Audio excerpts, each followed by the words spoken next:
And on to debate number 2. Telangana is rocked by the dynasty debate. The controversy stoked in Telangana Assembly with Chief Minister Revanth Reddy and KT Ramarao locking horns. During one of the Assembly sessions, Chief Minister Revanth Reddy accused KTR of dynasty politics and said that people were not in politics because of their father's and grandfather's name, but by working from the grassroots level.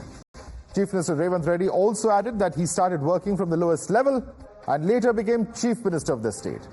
Taking a dig at Chief Minister Reddy, KTR in fact questioned whether the Chief Minister spoke about father and grandfather, whether he was referring to Rahul Gandhi and Rajiv Gandhi. Listen into the war of words. మా నాయన నాకేమో ఇట్లా ఉచితంగా కుర్చీలు ఇచ్చి చదువు రాకపోయినా తీసుకొచ్చి మంత్రులను చేయలే. మా నాయన చదువు రాకపోయినా సంధ్య లేకపోయినా మాకు మంత్రులను చేసి ఇంట్లో కూసబెట్టలే. మేము కష్టపడి కింద నుంచి జిల్లా పరిషత్లో పనిచేసినాం, శాసన మండలిలో పనిచేసినాం, శాసనసభ్యుడిగా పనిచేసినాం, పార్లమెంటు సభ్యుడిగా పనిచేసినాం, ఈ రోజు ముఖ్యమంత్రిగా పనిచేస్తున్నాం అధ్యక్ష. ఇదంతా స్వయం కృషితోని కష్టపడి తెలుసుకొని అవగాహన కల్పించుకొని సభలకు వచ్చినాం అధ్యక్ష. అయ్య పేరు తాత పేరు చెప్పుకొని ఇందులోకి రాలేదు. కాబట్టి దయచేసి అధ్యక్ష నేను కూడా అనొచ్చు అధ్యక్ష, పేమెంట్ కోటాలో ముఖ్యమంత్రి పదవి కొట్టేసిన నేను కూడా మాట్లాడడం, మేము కూడా మాట్లాడతాం. అయ్యల పేర్లు చెప్పి పదవులు అంటే రాహుల్ గాంధీని అంటుండా, రాజీవ్ గాంధీని అంటుండా నాకు తెలియదు అధ్యక్ష. ఎవరిని అంటుండ అధ్యక్ష? ఆయన ఎవరి గురించి మాట్లాడుతున్నాడు ఇప్పుడు? చాలా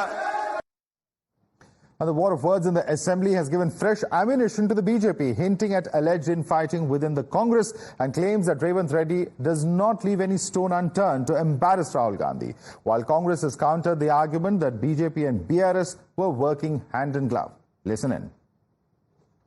It seems that Revanth Reddy will not stop delivering a message to Rahul Gandhi every time he finds an opportunity. And this time on the floor of the Assembly he has said that we are not the ones who have risen on the name of our father or grandfather, but we have worked at the lower levels. Who is this message for? Clearly it is for the dynasty of India and the first family of India, that is Rahul Gandhi's family. And this is not the first time he's embarrassed Rahul. Where the dynastic rule comes in, they are serving the people, they are serving our party. They are not ruling the party. Still now they haven't made up our mind, and we are the people who are asking to come and govern. So they can't speak against Rahul ji, they can't speak against Sonia ji, and the BJP doesn't have a moral right to speak like that. And in the same tone and tenor, BRS is speaking. Both of them sit together and think about Congress in that way, try to pose the questions in the same way that reflects. Both are sailing together. You're watching the News Hour at 10, debate number 2 on Times Now, Super Prime Time. Let's take this across to our guests. Joining us, we have Kishore Poredi, who is spokesperson of the BJP, Raghuveera Sridhar Reddy, spokesperson of the BRS, Shyam Prasad Meka is leader of the Congress party. We also have Umar Junaidi, who continues from debate number 1. Let me start with you, Shyam Prasad Meka. Was this perhaps a self-goal by the Chief Minister inside the Assembly? At all, actually. See, it's very clear to the people of the country. What Mr. Revanth Reddy was mentioning about is about KT Ramarao straight away walking in as a minister, right? So the people drawing parallels with Rahul Gandhi and all. What is the position that Rahul Gandhi enjoyed because of his ancestry? He didn't enjoy it. He's a 5-time MP.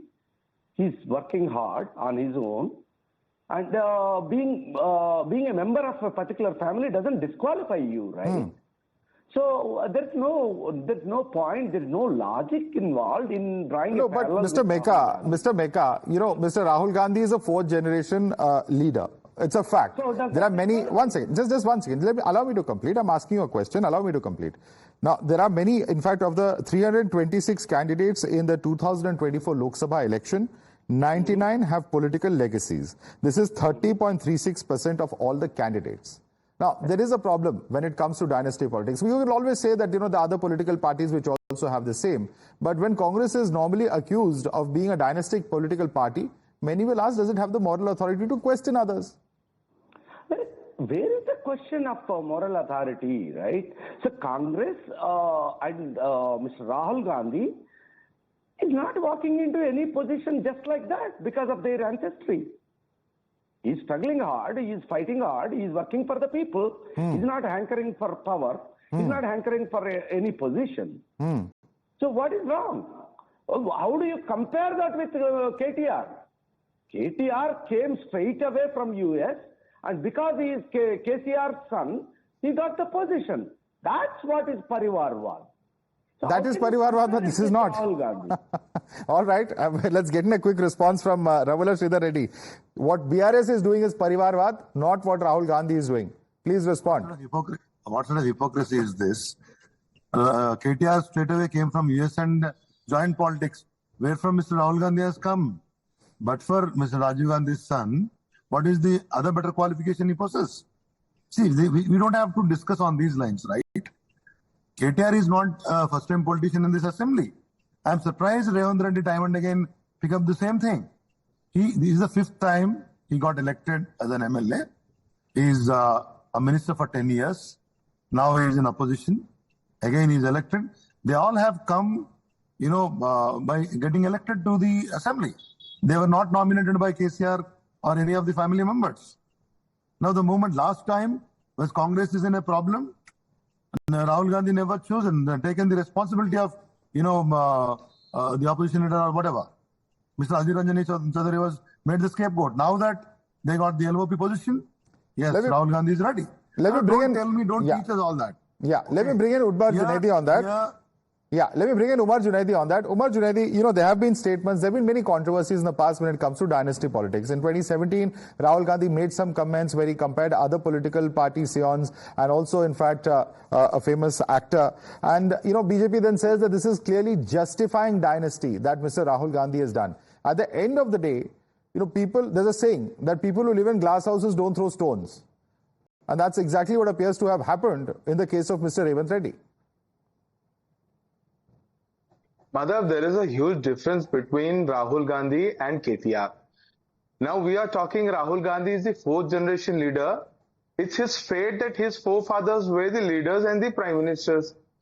I am sitting here, I am interested into politics. I would rather be contesting for MP if my father would have been. KTR will say the same thing. It's my fate that I was born into this family. What logic is this, Mr. Junaidi? Please. Say, Madhav, after so many days I'm on the debate. Let me just make my statement very clearly. Speak in logic where there is some distancing or say there's some difference. If the same arguments that you use can be used by the other side, then there is a problem, sir. Logic. Let me speak. Yeah, I am using the logic. Let me speak. So now talking about the KTR and Rahul Gandhi was also elected and KTR was also elected. But during UPA 1 and UPA 2, just because he is the son, the 4th generation leader, the ministry was not given. Here the KTR he chose not to take the it. Ministry just Come on. Umar, what is this? Mr. Rahul Gandhi, the Prime Minister, has spoken on many times. It's been widely reported that he's been invited to join the cabinet. Mr. Gandhi chose not to do so. You are just not allowing me to speak. Sir, speak factually. That's all I'm saying. Please speak. The LOP.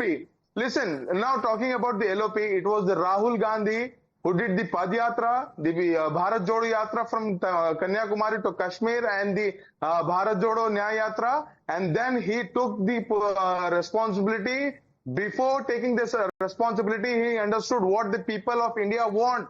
And exactly he is doing as the position he is holding, the leader of the parliament, the opposition. And that's what the responsibility is. Just because I have inculcated something which has been inherited is not given to Rahul Gandhi. Rahul Gandhi has earned the position of the leader of opposition in the parliament just because of his skills, his nature, his abilities, and his all the mohabbat ki dukaan he wanted to open in the India. And that's the result between that is the difference between the Rahul Gandhi and KTR. There is a huge difference. You're just comparing the down and the up and say this is the dynasty politics which is justified. Umar Junaidi, now you've had your say, sir. Now you've had your say. Let me just say one thing.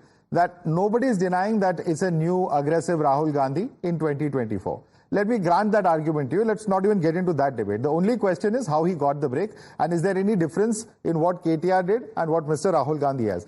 I at least don't see any difference, but I want to pose a question to Mr. Kishore Poreddy of the BJP, because BJP always takes the moral high ground when it comes to dynasty politics, saying that, look here, it's one family that virtually runs the Congress. But the statistics, Mr. Kishore Reddy, are this. Just as I pointed out the Lok Sabha candidates of the Congress, when it comes to the BJP, out of 442 candidates fielded by the BJP, 110 have a political legacy. So that is a 24.88%. You're just about 6 points, just short of about 6 percentage points when it comes to a comparison, apples to apples, with the Congress party. How are you taking the moral high ground here? So, Madhav, I agree with the numbers, but all of them had to go in front of the people and then get elected. Whether they get elected or not, it's in the hands of the people. But none of them gets directly into a position where they can tear down an ordinance and push their own government to withdraw an ordinance that was just issued and when the Prime Minister is out of the country. That's privilege. That's privilege. And when you get a 99, the success is attributed to you, but when you get 44 or 52, the failures are taken over by others. It's either a party failure, a system failure, or something else. When P.V. Narasimha Rao Garu, under his leadership, he wins 140 seats, he is taken out from the presidency. But when Sonia Gandhi, she wins around 145, she is praised for actually sacrificing the prime ministerial position. This is what you call privilege for the family. No other leader in this country of any party enjoys this kind of privilege. That I think the entire panel should be able to understand and agree with. And the very fact that we are discussing about Rahul Gandhi today, though he is not the president of the party, none of the Congress people themselves attributed the success, if they can call it a success. Of course, 99, BJP would call it an utter failure if it were being our party. But even a 99 has been, praised to heavens, saying that's as if... Well, end of the day, Kishore Poreddy, Rahul Gandhi is the leader of opposition, so perhaps that's not a fair comment to make. But yes, there are definitely questions about privilege, about dynasty. And those are questions for perhaps all political parties, from regional to national. There are very, very serious questions. And can any political party, for that matter, take the moral high ground? Because the magnitude of the problem perhaps is a little more or less. But all political parties, as far as the statistics are concerned, can perhaps be accused of doing the same. Kishore Poreddy, Rabula Sridhar Reddy, Shyam Prasad Meka, Advocate Umar Junaidi, thanks so much for joining us this evening.